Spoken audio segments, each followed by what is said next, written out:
صلى الله عليه وسلم وآله وأصحابه وأزواجه وأولاده وأهل بيته وذرياته أجمعين وكافة الأنبياء والمرسلين والملائكة المقربين والأولياء والصالحين وإلى روح الشيخ حاجي عبد الله الجنبوي رحمه الله تعالى وإلى روح الشيخ داود بن عبد الله الفطاني رحمه الله تعالى وإلى أرواح مشايخنا وإلى من تسب إليهم أجمعين على نية أن الله يرحمهم ويعلي درجاتهم في الجنة وينفعنا بأسرارهم وعلومهم وبركاتهم في الدين والدنيا والآخرة. الفاتحة. أعوذ بالله من الشيطان الرجيم. بسم الله الرحمن الرحيم. الحمد لله رب العالمين والصلاة والسلام على أشرف المرسلين سيدنا محمد وعلى آله وصحبه أجمعين. رب اشرح لي صدري ويسر لي أمري واحلل. بسم الله الرحمن الرحيم. الحمد لله رب العالمين الرحمن الرحيم مالك يوم الدين. إياك نعبد وإياك نستعين. اهدنا الصراط المستقيم صراط الذين أنعمت عليهم غير المغضوب عليهم ولا الضالين آمين. بسم الله الرحمن الرحيم. نويت التعلم والتعليم والتذكر والتذكير والنفع والانتفاع والإفادة والاستفادة والحث على التمسك بكتاب الله وسنة نبيه والدعاء إلى الهدى والدلالة على الخير ابتغاء وجه الله ومرضاته وقربه وثوابه سبحانه وتعالى. أعوذ بالله من الشيطان الرجيم. بسم الله الرحمن الرحيم. الحمد لله رب العالمين والصلاة والسلام على أشرف المرسلين سيدنا محمد وعلى آله وصحبه أجمعين. رب اشرح لي صدري ويسر لي أمري واحلل عقدة من لساني يفقه قولي. سبحانك لا علم لنا إلا ما علمتنا إنك أنت العليم الحكيم ولا حول ولا قوة إلا بالله العلي العظيم. اللهم فقهنا في الدين وافتح علينا فتوح العارفين واجعل أعمالنا خالصة لوجهك الكريم. ربنا زدنا علما نافعا وارزقنا فهما صحيحا يا ربنا يا رب العالمين. قال المصنف رحمه الله تعالى ونفعنا بعلومه وعلوم مشايخنا في الدارين آمين. Alhamdulillah, sama kita syukur kepada Allah Subhanahu wa taala. Sekali pula kita terima kasih kepada Allah dengan sebab taufik juga daripada Allah yang telah ditetapkan pada azali penentuan Tuhan untuk menjemputkan kita ni salah seorang daripada orang yang dapat mengikuti ataupun dapat bekerjasama dalam urusan agama Allah Subhanahu wa taala. Maknanya kita dapat mengaji, dapat menuntut ilmu walaupun dengan secara lain, dengan secara tidak jadi bertalaqi depan sekalipun, itu pun satu cara dah dalam keadaan kita ni, dalam keadaan COVID learning. Sebenarnya kalau kita tilik kepada keadaan yang berlaku sekarang ni, itu merupakan tanda-tanda ataupun ciri-ciri yang menunjuk bahawasanya dekat sangat dah berlakunya hari kiamat. Kerana beberapa tanda-tanda yang Allah Subhanahu wa taala melakukan melalui apa dia, melalui penyakit COVID ni banyak sangat-sangat. Cuba kita tengok banyak perkara dengan sebab berlaku COVID ni. Salah satu daripadanya, amalan kita tidak sempurna seperti biasa. Pengajian kita pun kekurangan semenjak daripada kanak-kanak lagi budak tadika pun tak boleh mengaji. Qiraati, Quran pun tak boleh mengaji. Budak sekolah pun tak boleh mengaji. Budak ponok pun katuk habis tak boleh mengaji. Kok masjid-masjid pun tak boleh mengaji. Tok guru pun tak boleh mengajar. Allah, itu tanda-tanda bahawasanya Allah Ta'ala akan angkat ilmu daripada dada hamba. Tok guru duk nanti meninggal dunia je ni. Kerana ilmu yang ada pada dada mereka tak sempat dah. Orang panggil tak ada jalan ni untuk nak menyapa dah. Itu satu tanda Allah Ta'ala nak angkat ilmu daripada dada hamba ni. Maka itu tanda juga kata dekat dah nak sampai kiamat. Maka dalam peluang ini sebenarnya bukan masa yang kita dapat galak diri dah ni. Masa COVID ni bukan masa kita menggalakkan diri, hidup dalam keadaan lalai itu bukan. Kena guna masa ni lah. Insaf diri kita, ambil kesempatan ni. Allah Ta'ala buka dah walaupun sepik sangat dah jalan ni. Tapi guna masa ni juga untuk nak merenungkan kembali semula segala kerjaan amalan kita ni. Adakah betul lagi dengan jalan syarak? Apakah ada betul dengan keredaan Allah Subhanahu Wa Taala? Maka membentuk semula, beki semula amalan kita. Semoga Allah Ta'ala kutip nyawa kita ataupun Allah Ta'ala matikan kita dalam keadaan kita ni semaya kena etikad betul. Segala sifat-sifat hati kita pun terpuji. Tu mudah-mudahan. Sebab tu masa ni masa yang kita merebut-rebutkan mengaji. Di mana saja ada mengaji, walaupun mana-mana jalannya sekalipun kita usaha ambil lah. Nampak baba tu mengajar, baba ni mengajar pun kita usahalah.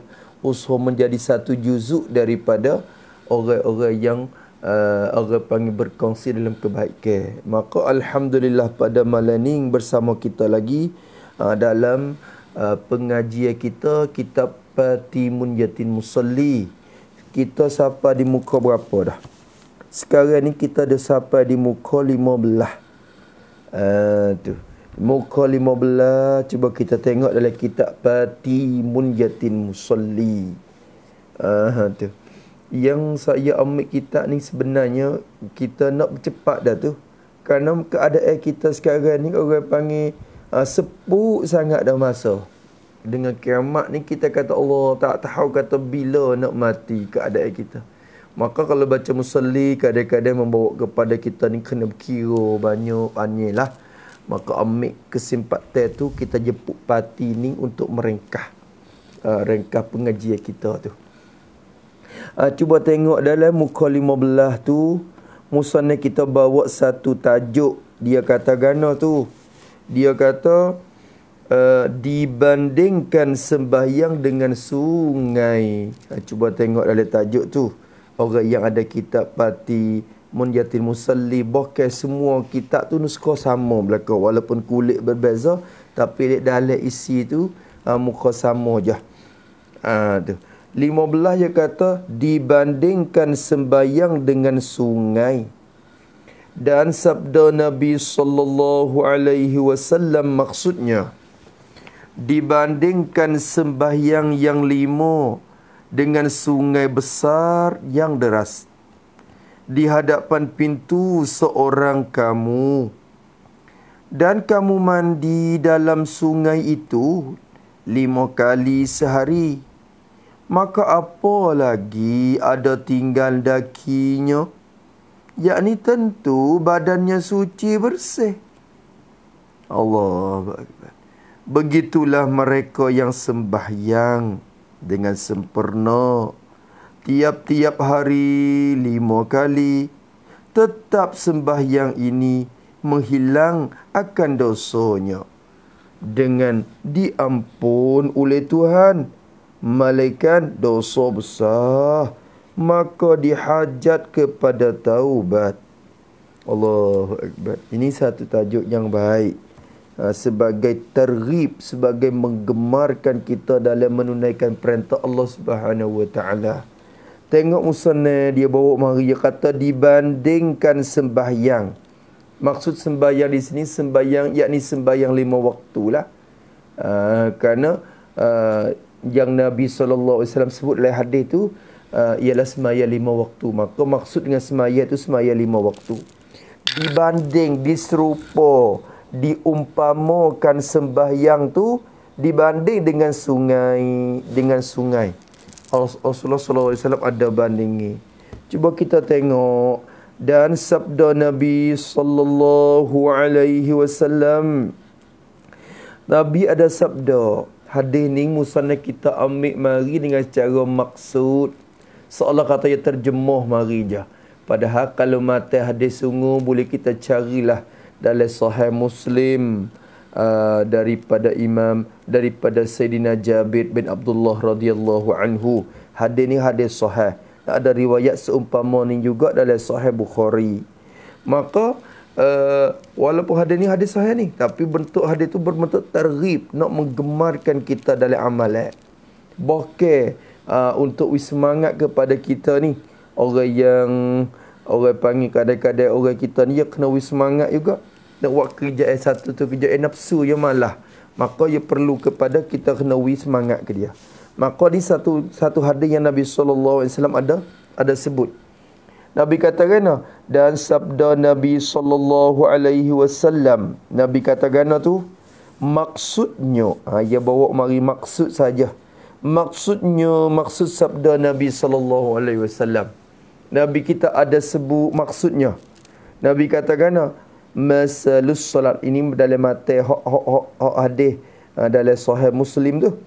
Nabi kata, dibandingkan sembahyang yang 5 dengan sungai besar yang deras. Cuba tengok. Dibandingkan, yakni diserupa, diperumpama akan sembahyang yang 5 ni. Yakni yang 5 waktu ni. Sembahyang potek 5 waktu. Subuh, zuhur, asar, maghrib, isyak. 5 waktu ni Nabi kita buat bandingi. Semayah kita duk semayah hari-hari tu, Nabi kita buat perumpamaan. Nabi kata banding semayah yang 5 waktu tu dibanding tak luk dah dengan sungai. Nabi buat bandingnya dengan sungai. Sungai hok mana Nabi buat bandingnya ni? Sungai besar, sungai yang besar. Tu sifat yang pertama. Sungai yang besar. Sungai besar banding dengan sungai yang besar. Apa mana sungai besar? Yakni sungai yang banyak airnya. Dia besar ke air banyak dah lah. Yang besar bukan makna besar air sikit. Maksud dengan besar di sini besar air yang banyak. Sungai yang besar ini sungai air yang banyak. Yang banyak airnya. Sungai yang besar. Kalau tiap-tiap negeri itu, ya adalah sungai-sungai dalam negeri dia. Kalau Letaning, ada sungai dalam Letaning. Kalau kita katakan, dan juga sungai dalam Naro, ya ada sungai. Kita kata sungai yang besar lah. Sungai yang besar. Dan juga, Nabi kata, bandingnya serupa dengan sungai besar. Jadi sungai yang banyak air dia. Tulis tambah situ. Ini isyarat kepada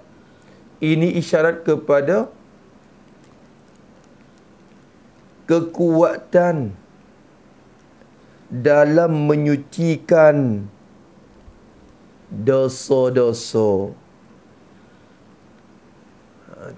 Kerana ayat yang banyak itu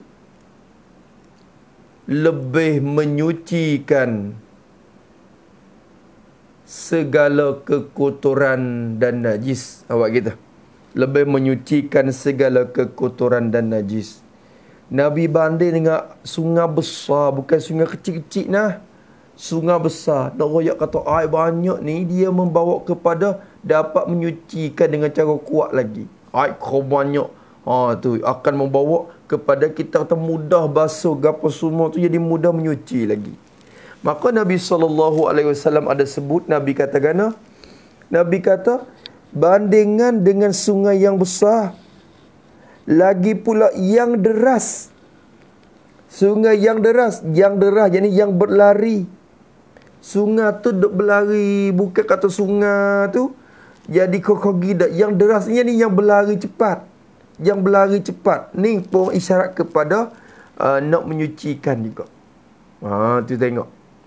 Allahu Akbar sallallahu alaihi wasallam. Nabi kita ni bandingnya di Allah. Bandingnya dia hak nampak mudah tu. Hak Nabi kita banding tu sesuatu tu jadi nampak mudah kita. Tu masya-Allah payah dah. Payah dah. Ya moga tuturan dia satu-satu tu daripada wahyu Allah Subhanahu wa taala. Wa ma yantiqu anil hawa. Dia tak bertutur sepatah dua ni, dia tak keluar daripada nafsu dia nah. In huwa illa wahyu yuha. Tidak adalah kata hak tu baik daripada mulut Nabi tu, malaikat benda tu wahyu belaka. Sebenar daripada Allah ni, Tuhan nak beri kepada umat ni. Nabi katakan dengan sungai besar yang derah yang di hadapan. Ni sifat lagi kepada sungai. Kita kata sungai besar yang derah, lagi pula yang di hadapan pintu seorang kamu. Sungai depan pintu. Pintu maksudnya ni pintu rumah lah ayat ni. Di hadapan pintu, yakni pintu rumah bagi seorang kamu. Allahu Akbar. Duk depan tangga. Kecek bahasa kita, depan tangga dah. Buka pintu pak turun tangga, sungai depan. Allah, sangat sedap. Senoklah kita kata ada sungai depan rumah ni. Tapi apa isyarat dengan hadis kata ni? Apa isyarat dengan hadis sungai yang derah depan rumah ni? Ini tulis itu pada depan pintu tu. Ini isyarat kepada sangat mudah untuk mencapai. Ini isyarat kepada sangat mudah untuk mencapai. Depan rumah, bukan jalan jauh. Tak kena jalan 400-500 meter. Bukan mesti kena jalan berkelu-kelu. Depan rumah dah. Apa makna? Mudah sangat. Pergi mana? Siapa masa? Boleh. Nak mandi boleh. Allahu Akbar. Sallallahu alaihi wasallam. Nak ayat atas semaya 5 waktu ni pun mudah nak capai. Tak semesti di masjid. Kalau kita kata kita dalam perjalanan, kita tak sempat dah. Di mana tempat surau, musalla, tak ada masalah. Kita tahu tempat yang suci-suci manakala dijadikan bumi Allah Ta'ala semua ni jadi masjid. Mana tempat boleh sujud ke Tuhan belakang. Nak maya mana boleh. Malaikat beberapa tempat yang dilarang oleh Nabi lah. Tempat Yaman, tandah mana tu suku lah tu. Tapi nak ayat kata semua tu dijadikan oleh Allah sebagai masjid. Mana boleh kita sujud di mana-mana saja. Bukan makna kata kena nanti di masjid saja, nanti di surau wala saja tu bukan. Tu tengok tu isyarat kepada mudah capai depan tangga. Depan tangga Nabi kita kata sallallahu alaihi wasallam. Allahu Akbar. Depan pintu seorang kamu, Nabi kata, dan kamu mandi dalam sungai itu.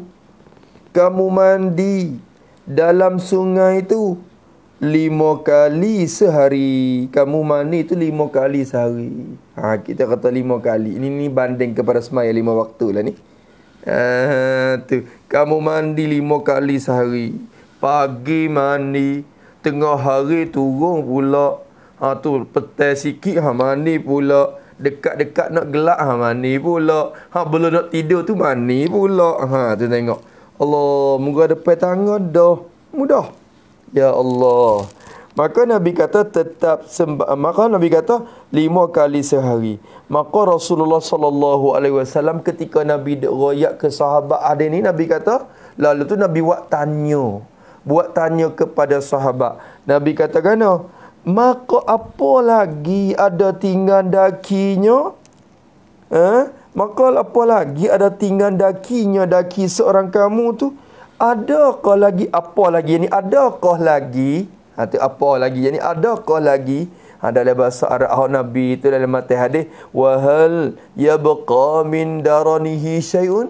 Ada sebut wa hal yabqa min daranihi syai'un? Tu hadis sebut manggil lagu tu.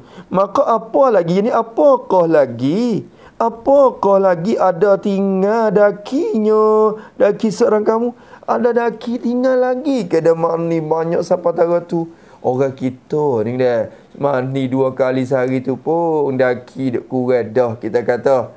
Pagi sekali, petang sekali, tu pun kita kata bercuci dah, lebih kurang dah. Tapi daki tu masih ada lagi sikit-sikit.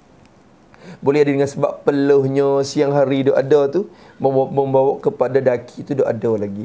Tapi ni 5 kali sehari. Allahu Akbar. Pagi mani, tengah hari mani, petang tu mani pula. Orang apa tengah rajin mani tu ada tak? Jenis tu, duk bercuci siap semua tu. Lalu tu Nabi kita SAW buat tanya. Nabi kata, apa lagi? Adakah lagi ketinggal dakinya? Tu. Tanya tu sebenarnya bukan tanya nak tahu. Orang panggil istifham ni soal di sini. Soal untuk nak menafi kata tidak ada orang panggil istifham ingkari. Orang panggil kalau ngaji dalam ilmu ma'ani tu orang panggil istifham ingkari. Maknanya tanya sambil nak mengingkar. Kata tak tinggal dah. Tidak ada lagi tinggal lagi. Ada kau lagi tinggal dakinya? Yakni maksud Nabi tentu badannya suci bersih dah lah. Jadi tentu mestilah badan seorang kamu tu suci bersih. Yang ni tidak berdaki lagi. Tidak berdaki lagi. Tak ada dah lah daki kerana 5 kali sehari dah. Nabi tanya, wahal sebenarnya dalam hadis, sebuah hadis yang diriwayat oleh Imam Muslim, Nabi tanya tu sahabat jawab pula. Dalam hatu tu pun Nabi engkar dah. Wahal yabqa min daranihi syai'un? Adakah dakinya tinggal lagi sikit? Maka sahabat kata, ya qalu ya Rasulullah, tak tinggal dah lah sampai ke 5 kali sehari tu. Nak tinggal macam mana? Mani acap kali lagu tu. Lalu itulah Nabi pun kata pula. Nabi kata begitulah. Begitulah sebenarnya begitulah ni bukan kata musannaf sangat ni. Ya seolah kata maksud daripada kata Nabi juga tu sallallahu alaihi wasallam tu. Tu. Begitulah mereka yang sembahyang, yakni sembahyang 5 waktu, sembahyang fardu. Begitulah mereka yang sembahyang. Itulah Nabi kata begitulah juga, begitulah. Yakni semacam itulah juga kelakuannya. Mereka, yakni kelakuan mereka. Kelakuan mereka yang sembahyang. Mereka hok semaya 5 waktu. Tapi syaratlah sembahyang dengan sempurna. Semaya dengan sempurna. Yakni sembahyang dengan cukup rukun syarat dan adab. Itu maknanya. Sembahyang dengan cukup rukun syarat dan adab dia. Tu. Hak ni penting. Dikatakan semaya luaran. Adapun sembahyang dalaman tu, hak dalam tu, hak tu khusyuk tawadhuh kita duk ngaji maridah. Ala kulihan Nabi kata begitulah kelakuan orang semaya dengan sempurna, dengan cukup rukun syarat. Tiap-tiap hari 5 kali. Semaya dengan sempurna tiap-tiap hari itu 5 kali. 5 waktu, 5 kali semaya. Allah, begitulah juga. Tu orang panggil kena kait dengan sempurna tu mesti. Kenapa? Semata-mata mani ni dah. Orang kita kalau semata-mata mani pun dia tak cuci juga. Bukan kata turun dalam sungai gelung. Celuk turun naik. Tu ada ke cuci? Tak cuci juga lagu tu. Semata-mata turun celuk lagu tu dia tak cuci.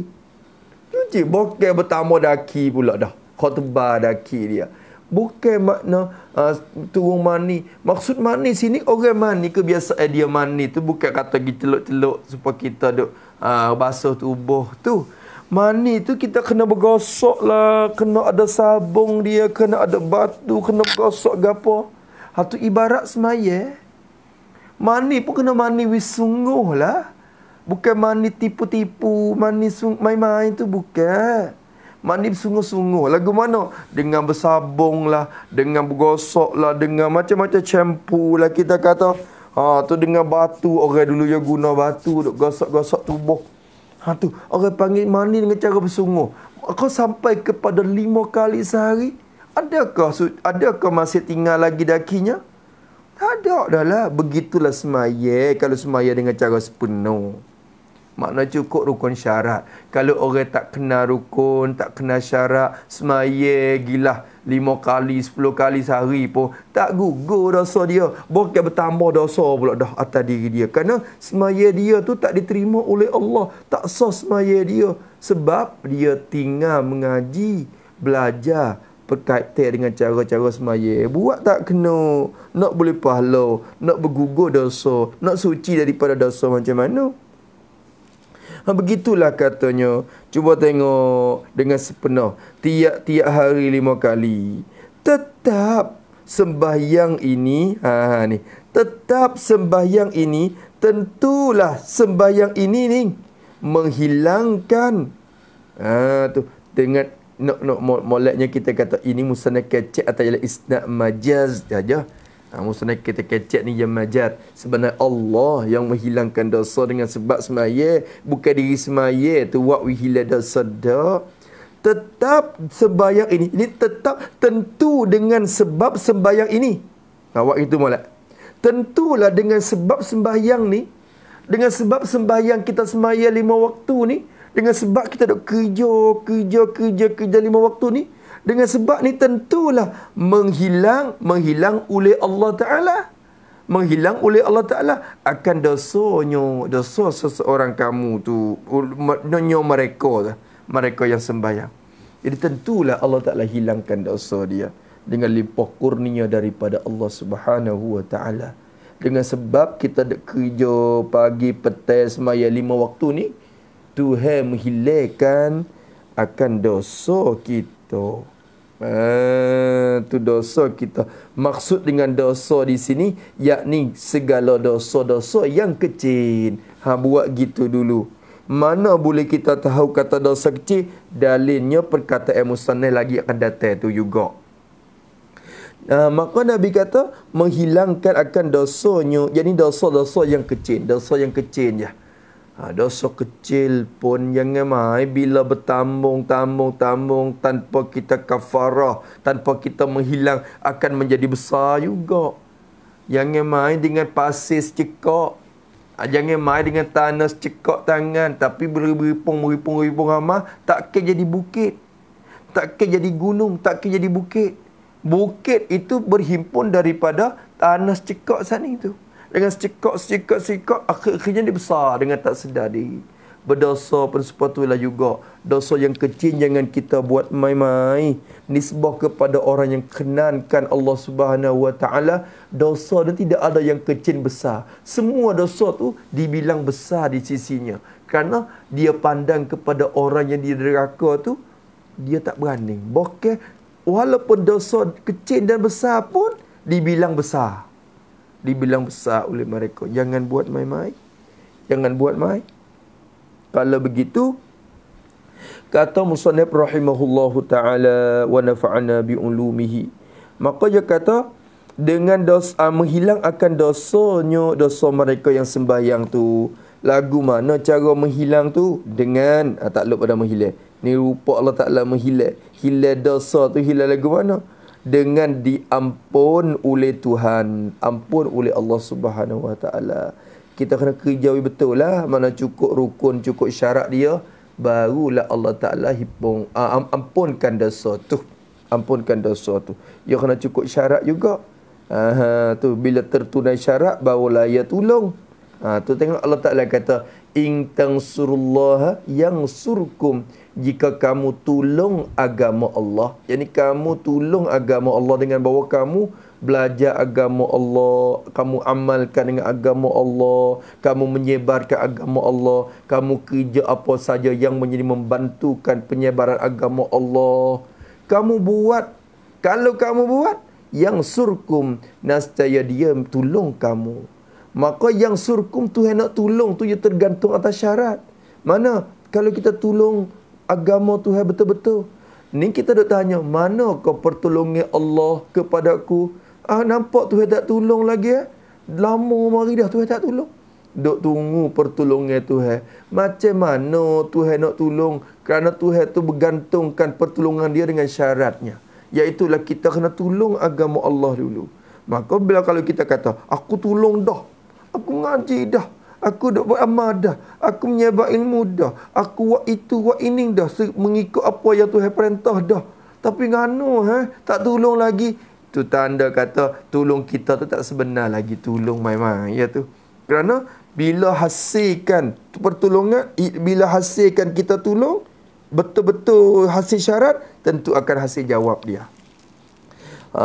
Tu kan tergantung jawab tu di atas syarat tu juga. Begitulah Allah Ta'ala nak ampunkan dosa kita, terhantung di atas tu semaya yang sempurna. Semaya yang sempurna. Tu juga. Kata musannaf rahimahullahu ta'ala wa nafa'ana bi'ulumi, dengan diampun oleh Tuhan. Ampun oleh Tuhan. Malaikan dosa besar. Allahu Akbar. Waliyazabillah min zalik. Malaikan dosa yang besar. Hak ning dak lah.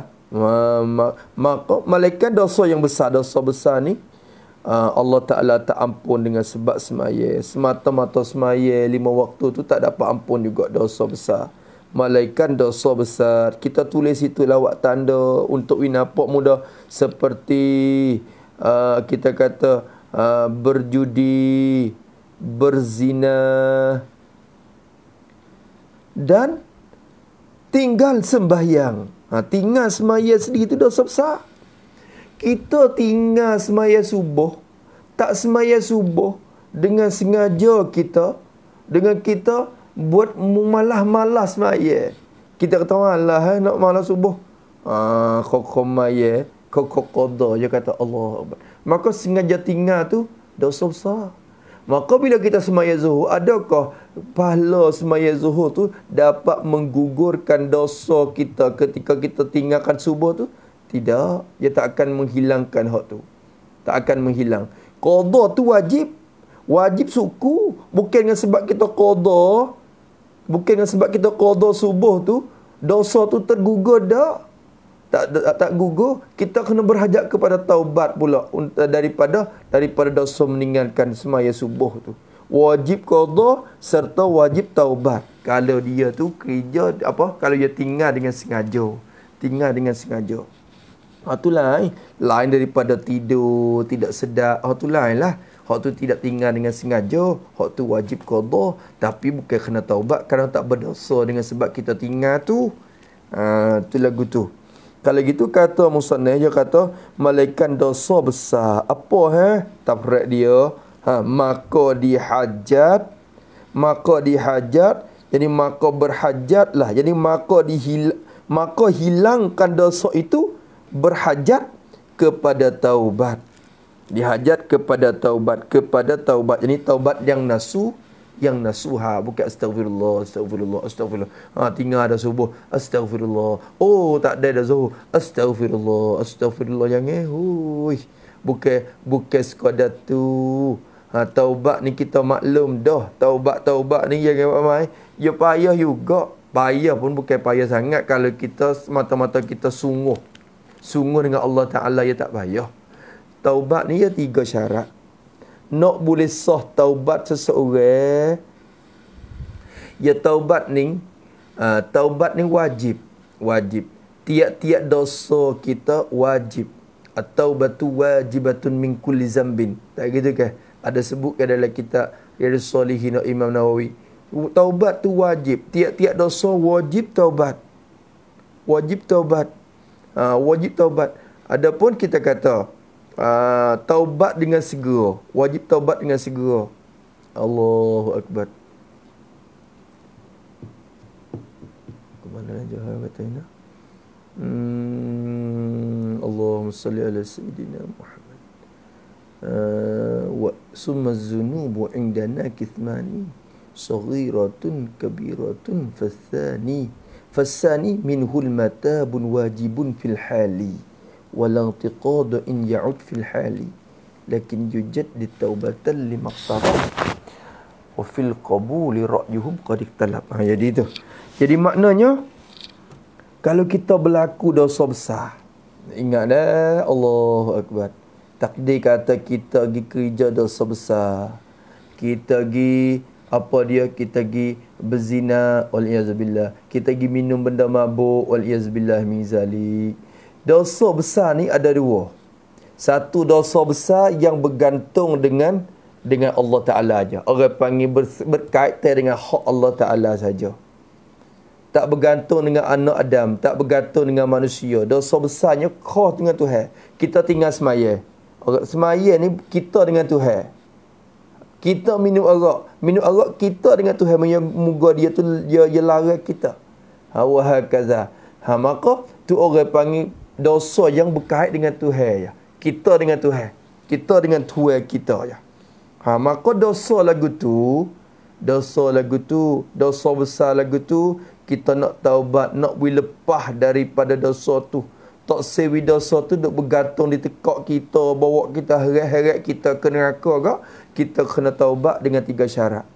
Tak cukup 3 syarat ni, maka tak sah taubat kita. Bukan sekadar astaghfirullahalazim, bukan. Cara taubat lagu mana? Satunya kena berhenti serta-merta. Makna kena berhenti. Bukan kata aku taubat dah, tapi dia lagi sekali lagi, dia lagi segelas lagi, dia lagi Allah Akbar. Hak tu tak boleh. Kena berhenti daripada perbuatan maksiat itu dengan cara serta-merta. Yang kedua, sesan di atas perbuatan yang tersebut. Adimu perasaan sesal mari. Bukan timu perasaan sesal di muka. Allah, sesanya aku. Sesanya mulut ya. Allah, sesanya aku. Dalam hati. Sedap juga. Boleh terus sekali lagi sedap. Tu bukan. Ya kena mari di hati sesal ni. Ya mari dari hati an-nadam. Ya kena ada perasaan sesal dalam hati dia. Ingat nah, syarat taubat. Kalau dosa tu berkait kita dengan Tuhan. Semaya tak puasa kita berkait dengan Tuhan. Hari ni bulan Ramadan, wajib kena puasa. Kita sengaja buka. Masa ada ais gelas curi minum. Dosa besar. Kita tinggalkan puasa. Kita sengaja membatalkan puasa, dosa besar. Maka kita taubat dengan Allah Subhanahu Wa Taala. Dengan satunya berhenti. Maknanya selepas pada ni taklah. Yang keduanya berhenti daripada maksiat tu. Yang kedua kita sesal di atas perbuatan tu. Tak sedar. Kita sesal. Ya Allah, astagfirullah, aku denganmu ni. Mu duk wini amat kepada aku banyak mana ya Allah. Dengan benda setara ni. Benda yang kamu suruhku. Nikmat yang kamu beri kepada aku banyak mana. Tapi benda ni yang melarang aku nak buat tak boleh. Allahu Akbar. Tak padainya jahatnya aku ya Allah. Jadi hamba-Mu yang tak sepatut nak jadi gelarkan sebagai hamba yang baik. Gini perasaan sesal mari dalam hati dia. Yang ketiganya ya azza dalam hati dia. Dalam hati dia tu kemah dah hati. Tak sedar. Aku tak akan kerja dah selama-lama. Alla ya'uda ilaihi abadan. Ya tak sekelik dah. Tak sekelik dah. Sampai ke bila-bila. Tak sekerja dah benda tu. Berhenti, sesah, tak sedar. Tu 3 perkara. 3 perkara tu barulah dinamakan taubat tu nasuha sungguh. Kalau tak ada 3 ni, katalah astagfirullah sampai ke lengah mulut, lengah kakang pun tak jadi. Orang panggil astagfirullah tu habuan mulut tu je boleh lah. Astagfirullah orang panggil istighfar ni sirah taubat je, bukan lagi syarat dia.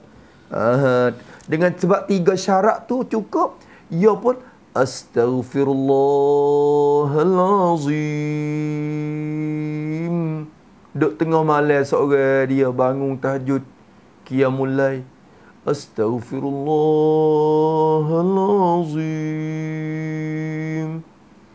Alladzi la ilaha illa huwal hayyul qayyum wa atubu ilaihi. Tak sedar. Dengan sebab 3 syarat tu ada, mengalir air mata dia. Sesalnya aku buat. Ya Allah, ya Allah. Sebab tu jangan kita duk berani sangat buat maksiat. Kerana bila kita berani, kita acak-acak buat maksiat, buat semua maksiat kita buat tu, akhir-akhirnya maksiat tu akan jadi kebiasaan. Bila maksiat tu jadi kebiasaan, perasaan sesal tu tak ada. Allah Ta'ala hapus perasaan sesal tu daripada hati kita, sehingga kita tak rasa sesal lagi dah. Sesar mulut saja. Hak tu kita takut tu. Sebab tu jangan berani. Jangan berani sangat. Tak apa deh. Tak apa. Kau taubat. Tak apa kau taubat. Buah tak apa tu duk mati orang. Buah tak apa tu duk masuk orang ke neraka. Buah tak apa tu banyak. Sebab tu jaga baik-baik lah. Tu dosa besar ni. Maka 3 syarat tu kena cukup. Apa 3 syarat? Satunya kita kena berhenti daripada kerja maksiat yang tersebut. Yang kedua, kita kena sesal atas perbuatan yang kita telah kerjakan. Yang ketiga, kita kena berazam dan kosak dalam hati, kemah dalam hati dah, bahawa tidak akan kembali kepada dosa itu selama-lamanya. Kalau dia cukup 3 syarat tu, cukup 3 syarat tu, dosa dia saat ni tu, at-taibu minaz zambi kaman la dzambalah. Nabi kata, orang yang taubat daripada dosa dia putih seperti orang yang tak berdosa dah. Allahu akbar. Tengok ni orang panggil kemuliaan umat Muhammad sallallahu alaihi wasallam. Allah, taubat dia tu cukup syarat je. Cukup 3 syarat je. Cuci bersih dah. Tengok umat dulu. Umat Nabi Musa, ingat tak? Nak taubat tu boleh. Nak kena bunuh diri. Cara taubat dia. Tu. Fatubu ila bari'ikum faqtulu anfutakum. Nabi Musa kata, cara taubat kamunya kena bunuh diri. Baru lepas daripada dosa tu. Bunuh diri. Untuk nak taubat. Besar tu orang dulu. Sebab tu agama kita ni umar Nabi kita sallallahu alaihi wasallam mudah tak? Mudah. Allahu akbar, Allahu akbar. Sebab itulah kita kena cukup. Bila cukup 3 syarat tu, bersih cuci. Maka kalau lepas pada cukup 3 syarat tu, takdir kata esok tu berlaku pula dosa besar tu, adakah taubat kita dulunya terbatal? Jawabnya tidak. Tak terbatal. Maknanya sah dah. Kira dosa baru pula. Dosa dulu habis dah. Walang tiqad in ya'ud fil hali, dia kata. Tak terbatal taubat dia tu. Tapi Allah, tak ada lah kebiasaan orang taubat dah sesal sungguh. Kebiasaan orang kita dulu kadang-kadang dah, bila pergi ke Mekah, dia duduk depan Baitullah, dia ingat habis segala dosa-dosa dia dulu yang dia kerjakan. Dia mula sesal dengan Allah. Dia mulalah azal dalam hati dia, tak sekembali dah. Sebab tu klik mari berjuru orang dulu. Orang lain tak tahulah.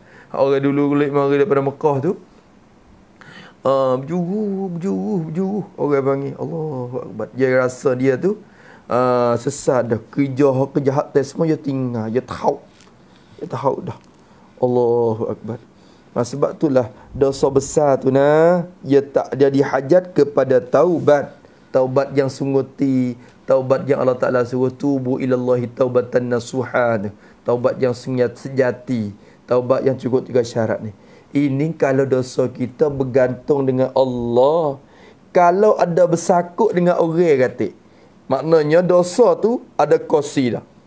Dengan Allah pun jadi satu dosa dah. Tapi perbuatan dosa tu ada habuan manusia lain capur.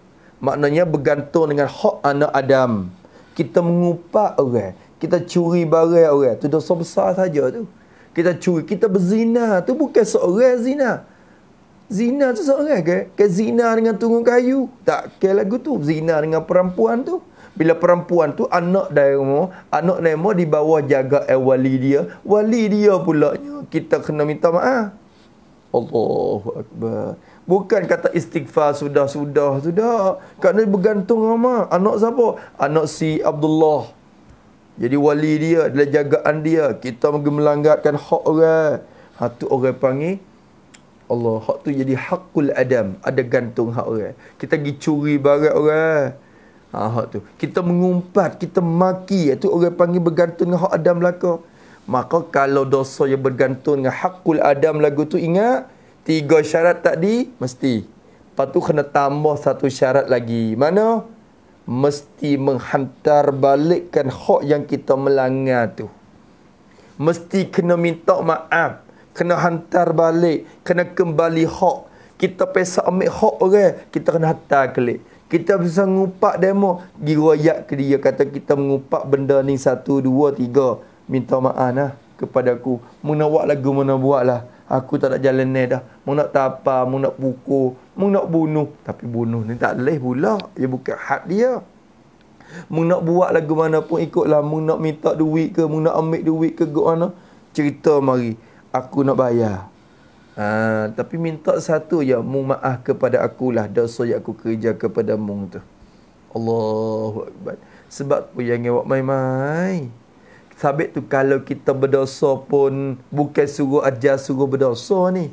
Takdir kata kita ni berlaku dosa sekalipun, biarkan dosa kita dengan Allah ya. Jangan ada dosa yang bergantung dengan orang anak Adam. Sebab payah. Payah. Apatah lagi orang tu sudah mati. Allahu Akbar. Susah pula. Sebab tu. Tapi setengah-tengah orang dia mati dan awak kerana lagi kita istighfar banyak, minta doa kepada orang yang kita melanggarkan hak tu. Mudah-mudahan Tuhan ampunkan kepada dia dan dia meredakan hati dia dengan kita pada hari kiamat nanti. InsyaAllah subhanahu wa ta'ala. Maka duk kecek mari Nabi sebut dalam hadis ni, dosa yang gugur dengan sebab semaya dosa mana? Dosa yang kecil-kecil. Dosa kecil-kecil tu akan gugur daripada semaya kita, daripada tubuh badan kita, dengan sebab kita semaya. Adapun dosa besar kata dia, maka dia hajat diperlu kepada taubat, yakni taubat yang nasuha. Allahu Akbar. Jaga molek, jaga molek. Tu. Kalau dosa besar semaya, tu bukan menggugurkan dosa tu, hak tu berhajat kepada taubat. Berhajat kepada taubat. Allahu Akbar. Tu. Sebab itulah cuci semua. Subuh je cuci dah dosa. Cuci. Bila cuci sementara nak sapa kepada zuhur tu ya adalah berlakunya kita dengar perkara maksiat, kadang-kadang mata kita tengok bukan tertengok, kita melihat, sengaja melihat benda maksiat. Kaki dia berjalan pergi ke tempat maksiat, masalah. Duk berlaku benda dosa kecil-kecil tu. Maka bila sampai kepada zuhur, semaya pula cukup syarat, gugur pula dosa, habis cuci. Antara zuhur sampai ke asar ada kerja-kerja tu adalah kerja maksiat. Kadang-kadang kita kecek buah, kadang-kadang macam-macam perkara yang jadi maksiat dengan Allah Ta'ala tu. Maka bila semaya asar, gugur pula dosa tu. Allah. Lepas tu Nabi kata, nak tinggal lagi ke daki? Tak tinggal dah lah. Tak ada. Tinggal lagi ke dosa? Tak dah lah. Masya Allah.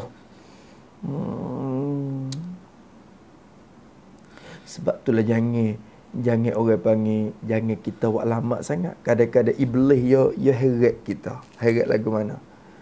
Dengan sebab bila kita kerja, kita semaya dah subuh, kita semaya subuh.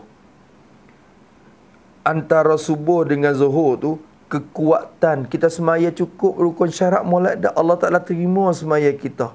Semaya tu ada power, kekuatan dia untuk menegakkan kita daripada kerja fahsyat dan mungkar. Power dia. Duk lepas juru. Kalau kita semaya subuh sampai ke zuhur dalam lepas di antara masa tu dalam keadaan yang keluar. Maknanya tak kerja benda fahsyat, benda mungkar. Tak ada kerja benda jahat. Duk dalam keadaan yang baik. Duk berjuru. Itu tanda kata subuh kita tu kuat dah. Ada power tu. Tuhan terima dah subuh kita tu. Tuhan terima subuh. Dengan sebab tu, kekuatan semaya subuh tu dapat menegakkan kita daripada kerja fahsyat. Bila sampai ke zuhur, seolah tu kekuatan dia tu mula dah. Nak cari kekuatan hal lain pula. Duk nanti kekuatan power hak zuhur pula masuk. Kekuatan hak subuh tadi tu mula slow dah. Berhajat kepada dibantu oleh kekuatan zuhur tu pula. Tiba-tiba kita buat main-main dengan zuhur. Zuhur awal masuk waktu kita tak semaya. Tunggu. Dekat-dekat sampai asar baru kita semaya. Hujung-hujung dekat asar tu kadang-kadang gelecah pergi kerja benda maksiat. Mudah sangat masa tu. Sebab apa? Iblis dia nanti masa tu. Masa dekat-dekat muka kita buat main-main. Bila kita buat main-main, iblis nanti masa tu. Sebab tu dekat-dekat jangan semaya lalu. Bila semaya apa? Dengan sebab khusyuk kita dan kekuatan semaya kita, dia dapat jaga diri kita pula. Dia berjuruh pula sampai kepada asar. Kalau kita buat main-main pula semaya asar, nak nanti semaya dekat ngorek, masa tu pula dia mudah kerja maksiat, berlaku maksiat dengan cara mudah. Tu orang panggil sir solat yang ada kekuatan dia dalam semaya kita tu. Tu hak tu dah ia dapat menggugurkan dosa. Macam mana lagi kita nak ada dosa yang menggugurkan semaya kita ni, menggugurkan kita daripada kerja benda dosa dah. Lepas tu dosa kita pun diampunkan oleh Allah Subhanahu wa taala. Tak tinggal adalah daki-dakinya. Dan sabda Nabi sallallahu alaihi wasallam, Nabi ada sabda dalam sebuah hadis lagi. Hadis ini adalah daripada riwayat daripada Ibnu Hibban dan orang lain lagi. Maka musnah kita ambil juga mari sebagai targhib amalan kepada kita. Targhib amalan kepada kita. Hadis ni kalau kita tengok dalam kitab Musalli ni, hadis sehampir orang panggil hadis dalam kitab Musalli ni 98% ataupun kita ada 97% hadis sahih, hadis hasan. Ada 2-3 hadis, ada 3% je hadis dhaif. Hadis dhaif tu pun bukan riwayat dan dimasuk oleh Syekh Daud berkenaan dengan hukum halal haram. Hanya masuk dalam kerja, masuk dalam habuan targhib amalan ya. Yang mana ulama kita harus kalau kita datang hadis, hak pesing hadis dhaif mari untuk menggemar amalan tu tak ada apa, dengan syarat yang tertentulah. Hadis tu tidak terlalu dhaif, tak ada sangat-sangat bersangat dhaif. Dan bagi kita orang yang amal ni pun tak ada i'tikad kata itu betul-betul daripada Nabi SAW. Ya ada lagi lah syarat-syarat dia. Cuma kita kata hak Syekh Daud bawa mari tu tak kena ragu-ragu gapo dah. Ada demo buat kajian siap dah dalam kitab Musalli.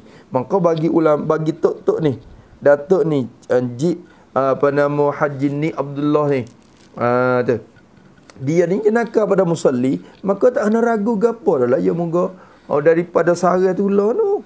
Daripada sara tu juga. Tu sebab tu kita tak ragu gapo dah. Tu dah. Kalau nak macam boleh. Ada tempat rajak care dia. Tapi orang kampung ni tak kena duk cari nah adalah padai dah. Royak sekadar ni pun cukup dah. Royak kata dalam musalli tu kebanyakan hadis dia 97% ke hadis sahih, hadis hasan, duk martabat dia yang boleh buat amal. Hak tu ulama iktimad buat kira. Lepas tu ada sikit sebanyak ya hadis dhaif. Tu pun diriwayat dalam berbentuk fadail aman, fadilat amalan. Tu je. Ingat kau dah tu jadi. Dan sabda Nabi SAW ada Nabi sebut lagi. Nabi katakan maksud sabda Nabi. Nabi kata apabila sembahyang oleh seorang, seorang tu semaya, tu semaya yakni semaya 5 waktu lah maknanya. Apabila sembahyanglah oleh seorang, yakni sama dia hadis ni dia datang dengan rupa umum ni, dia bukan kait dengan sembahyang 5 waktu saja nah. Dia bukan tentu dengan sembahyang 5 waktu. Maknanya apa mana-mana semaya, khususnya semaya 5 waktu sangat lagi lah.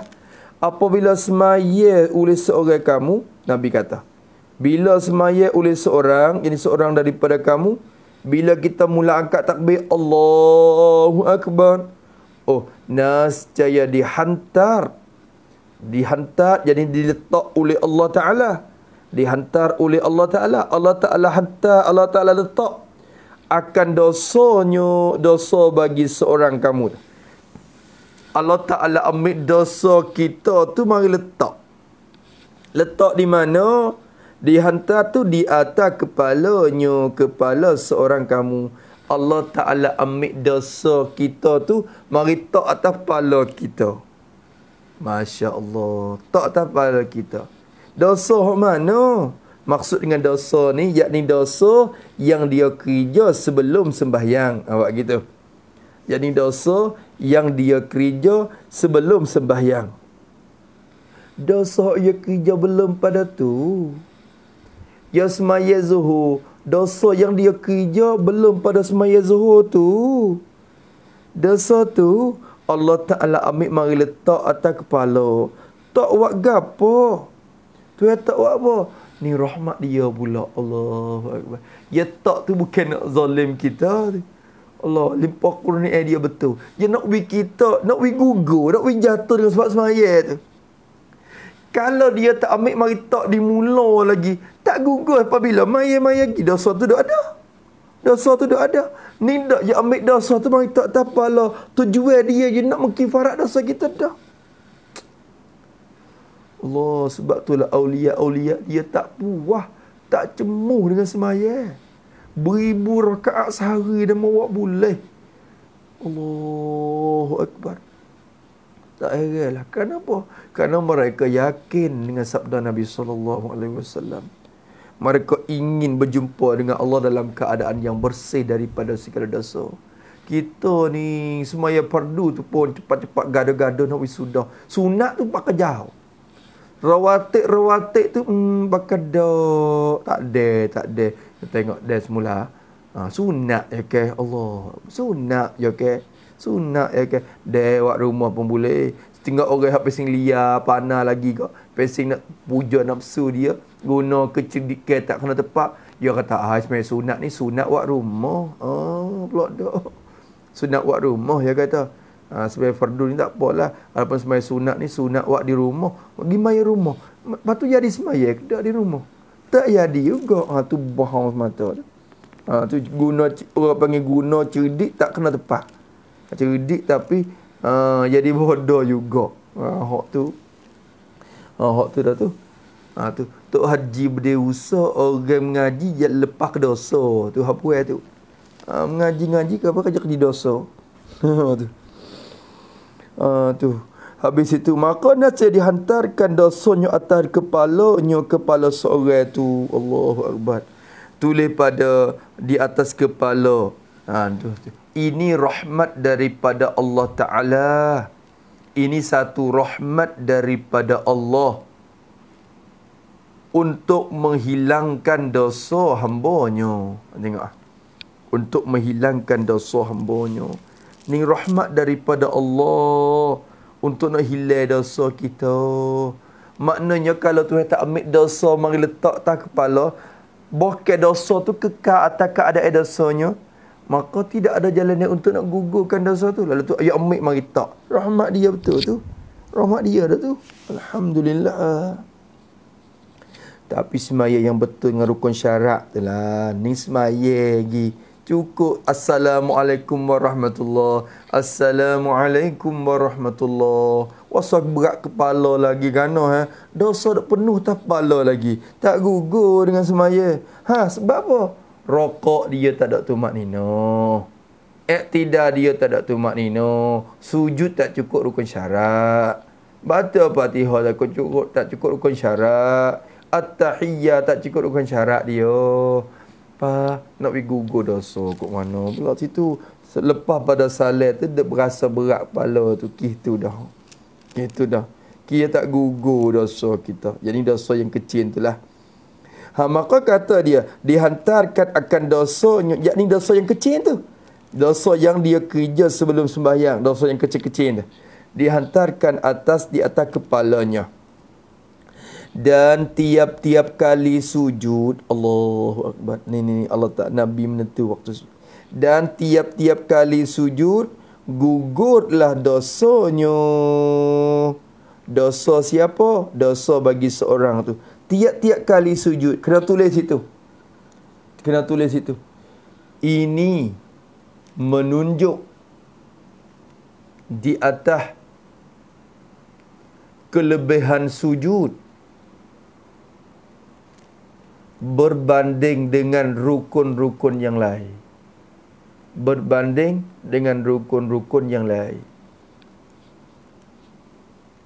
Kerana sujud ini ialah kelakuan yang terlebih dekat hamba itu dengan Allah Ta'ala. Ialah kelakuan yang terlebih dekat hamba itu dengan Allah Subhanahu wa ta'ala. Aqrabu ma yakunu 'abdu min rabbih wa huwa sajidun, atau kama qala Nabi sallallahu alaihi wasallam. Maka padahal kalau kita kira apa pasal, kalau teka baca Fatihah boleh gugur tak? Kalau Tuhan nak bagi gugur boleh. Teka rokok nak gugurkan, sebenarnya teka rokok tu lah yang bukan dia boleh gugur dah. Sebenarnya teka rokok yang muka turun lagu tu.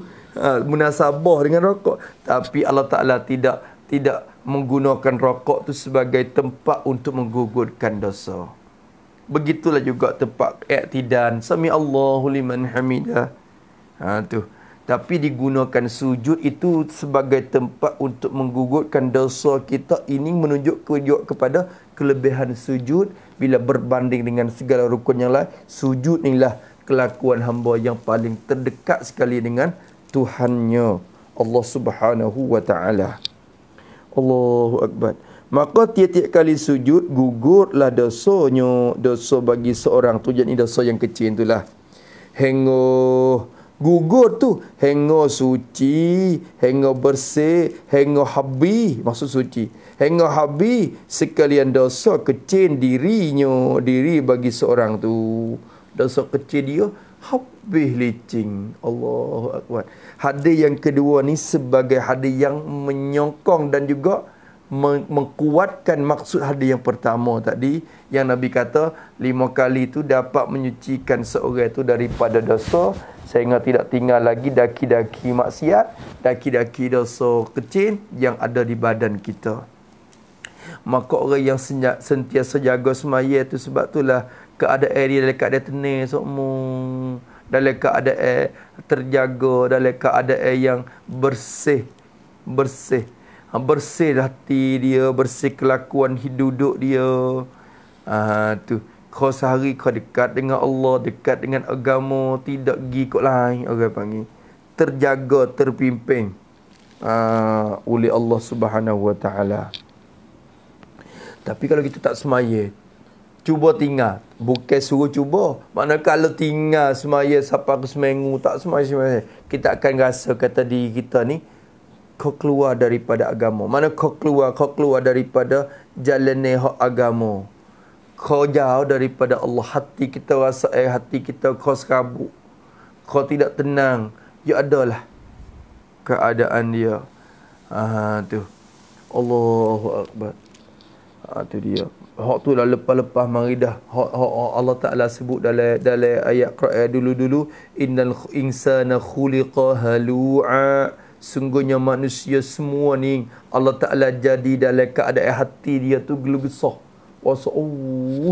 Duk tak boleh gelegesah, duk dalam keadaan serabut.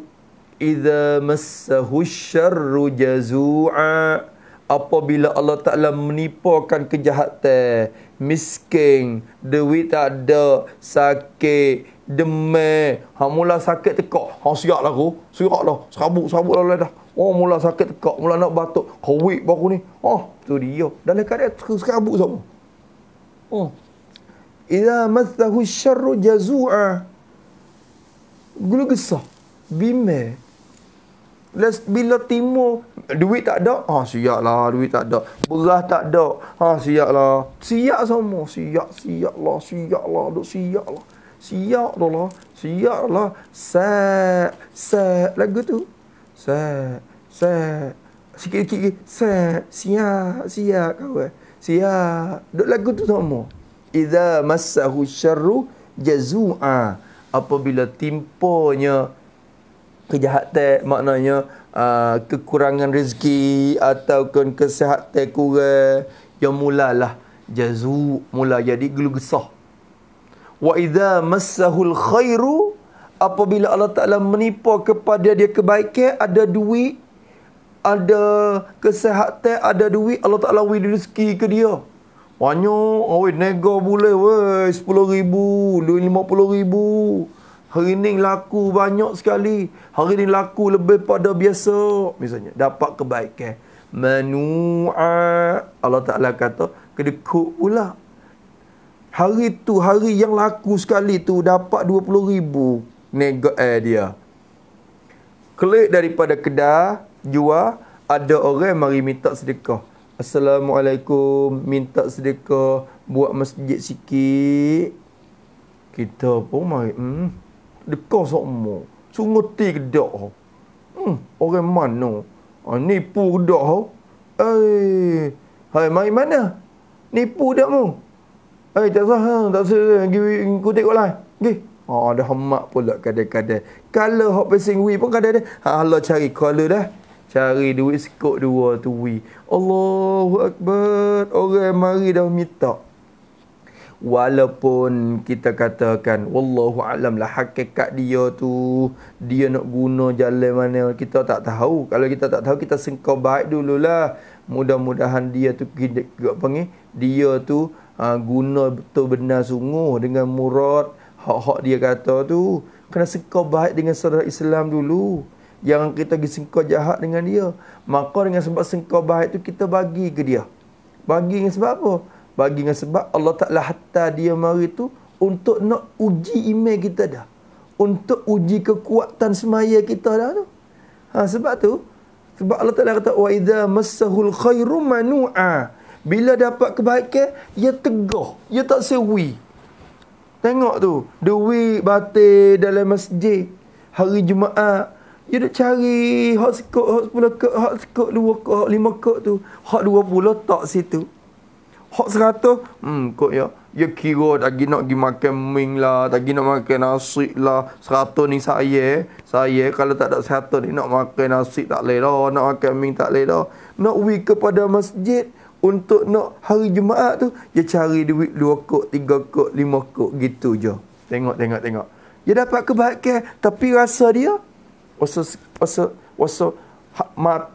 tangan je terbelenggu, terbeku tangan, tak boleh belanja duit tu pada jalan Allah Subhanahu Wa Taala. Tuhan kata, tu tabiat manusia.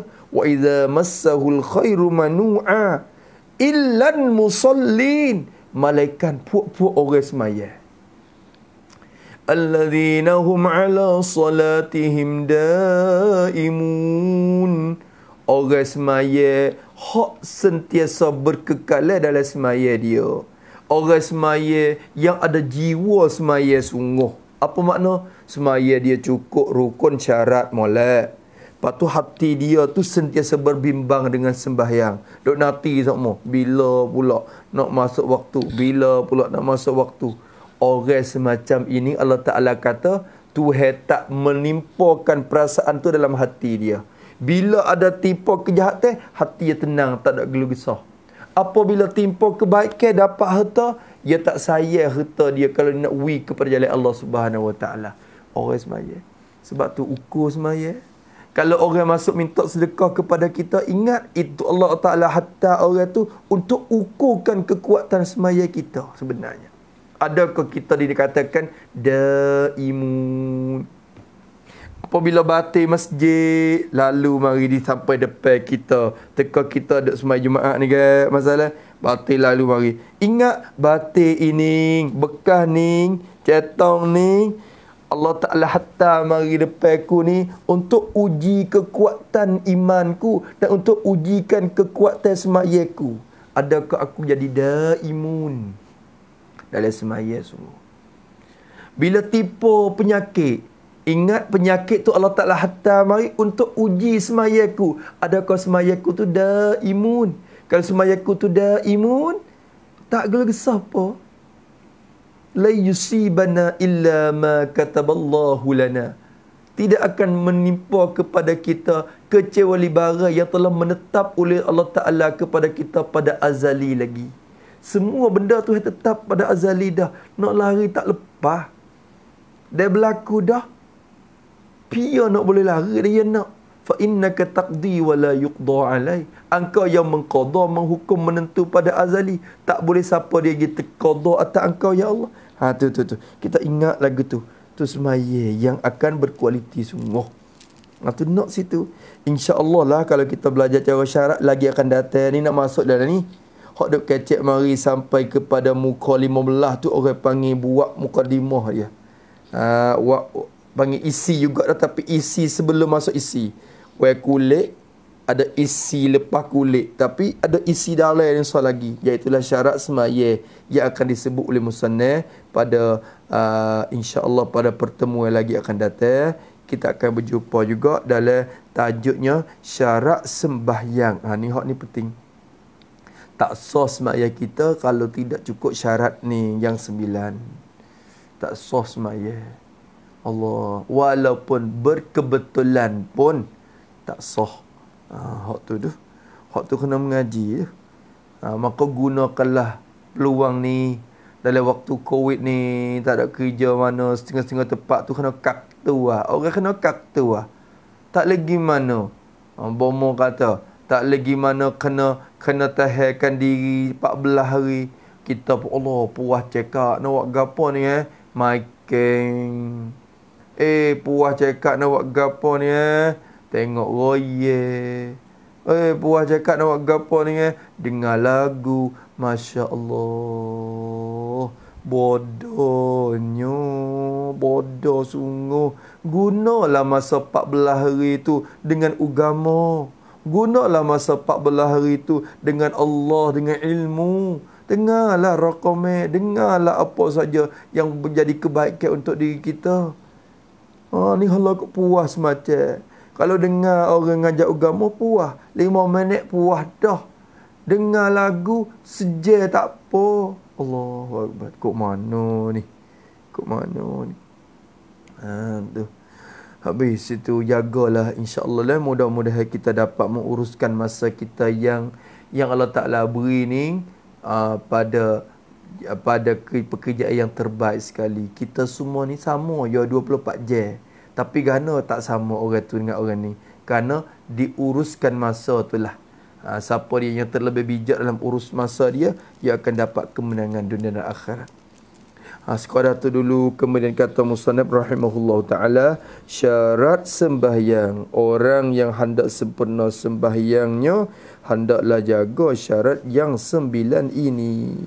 Wallahu subhanahu wa ta'ala a'lam. A'udzubillahi minasyaitonirrajim. Bismillahirrahmanirrahim.